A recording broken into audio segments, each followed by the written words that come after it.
Sveiki, žinutė jums. Pažiūrim, ką nori pasakyti kortos. Čia daug šnekų dėl pasirinkimo. Yra du variantai. Ir čia lemtingas įvykis pas jūs gyvenime. Du variantai, ir kurį kelią čia pasirinkti. Susijęs su oficialiom institucijom. Ir netgi čia gali būti, pavyzdžiui, darbiniai reikalai, gal kažkokie pasiūlymai. Čia garbingas žmogus per oficialias institucijas,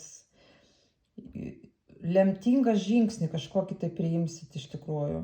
Ir čia jau neišvengiamai, tik tai, kad pasirinkimas. Šitas žmogus gali dirbti oficialios institucijose, garbinga profesija. Žiūrėkit, jums eina vyras su noru išsipildymu. Su stabilumu, noru išsipildymu per oficialias institucijas. Darbas čia ir, žodžiu, noru išsipildymas. Ir čia jums lemta. Labai geras permainos, bet žiūrėkit, negaliu pasakyti, kad čia meilės. Čia labiau, aš manyčiau, oficialios institucijos ir su darbu susiję. Arba šiaip kažkokie procesai vyksta tuose, čiagi bet kas gali būti.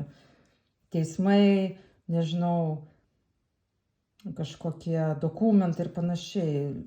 Ir čia jums daug kalbų, turbūt su tuo advokatas, nežinau, daktaras, dar kažkas.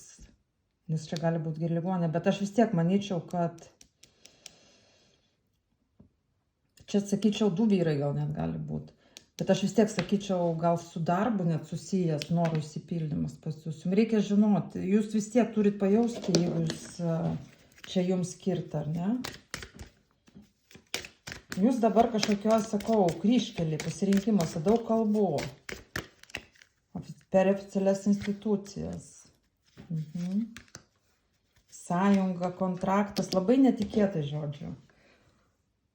Norų išsipildymas po tokio periodo, žodžiu, kada buvo nežinomybė. Čia sąjunga, man rodo, tiek darbinė prasme, kontraktas kažkoks, pavyzdžiui, labai lemtingas, svarbus, kuris, bet ir kažkaip dar ir vyras krenta. Labai netikėtai. Labai netikėtai. Čia čia labai plačiai galima žiūrėti. Pavyzdžiui, koks jūsų norų išsipildymas per oficialias institucijas, gauti stabilumą, pavyzdžiui, dėl darbo, arba per oficialias institucijas ten kažkaip per daktarus ir taip toliau tenais irgi gauti savo stabilumą, pavyzdžiui, kažkokiam vyrui, arba jūs norit vyro, tarkim, santuokai, tai gali ir tai būti stabilumui, pavyzdžiui. Žodžiu, norų išsipildymas eina jūsų namuose. Jo. Ir vėlgi čia dviprasmė situacija. Jūs, ką jums reikia žinoti, jūs greitai gausit laišką, kontraktą, sutartį, žinią kažkokią lemtingą.